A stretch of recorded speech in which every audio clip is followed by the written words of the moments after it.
Today we're going to make authentic, well, as close as authentic as we can get, German pork schnitzel. But you can also make it with chicken. I'm probably going to make that mistake again. So what you want to first have out for this first part is breadcrumbs, 1 egg whisked, and flour with salt and pepper put into it. Preferably in different plates. And you're going to want to have either one or however many you're cooking for your family or yourself if you're really hungry. So you just want to take a mallet like this and start beating the pork into a pulp. This part is going to get a little loud, so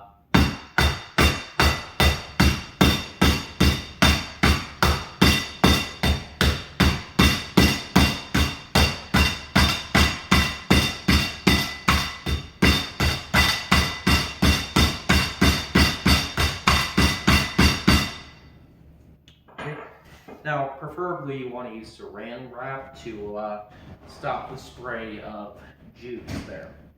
After that, you're going to want to get a clean fork, because you probably already used some of the forks to whisk up the egg and mix the flour, salt, and pepper.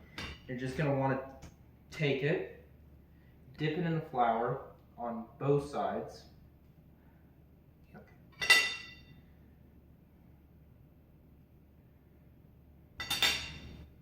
Dip it in the flour on both sides.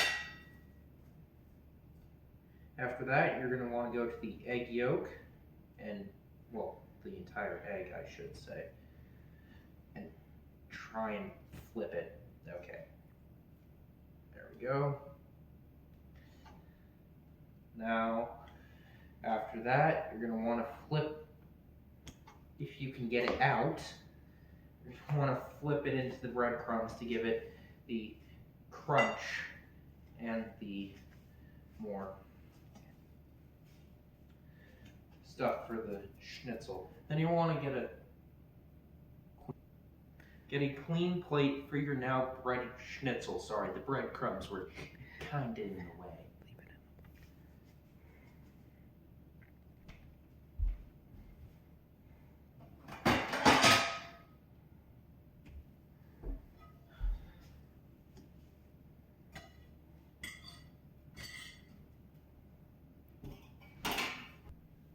After you've transferred your now breaded schnitzel onto a new plate, you're going to want to put a pan on high to medium heat and put some ghee in the pan, which is clarified butter, so that it acts like a fryer.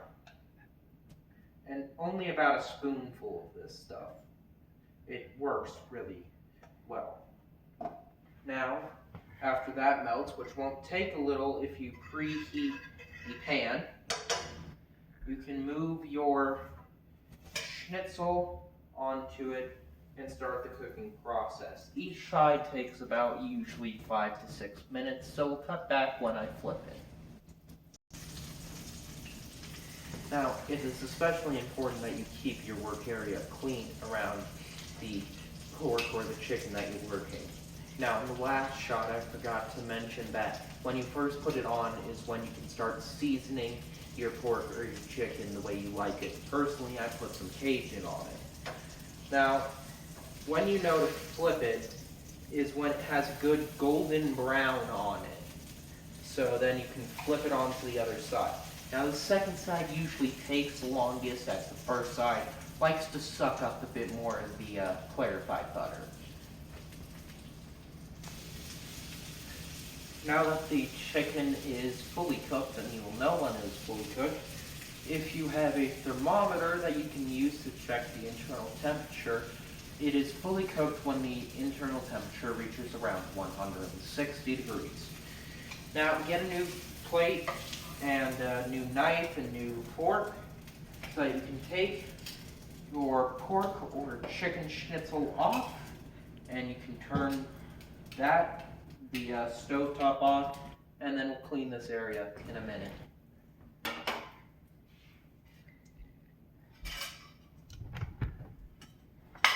Now, this is still hot, but Guten Appetit.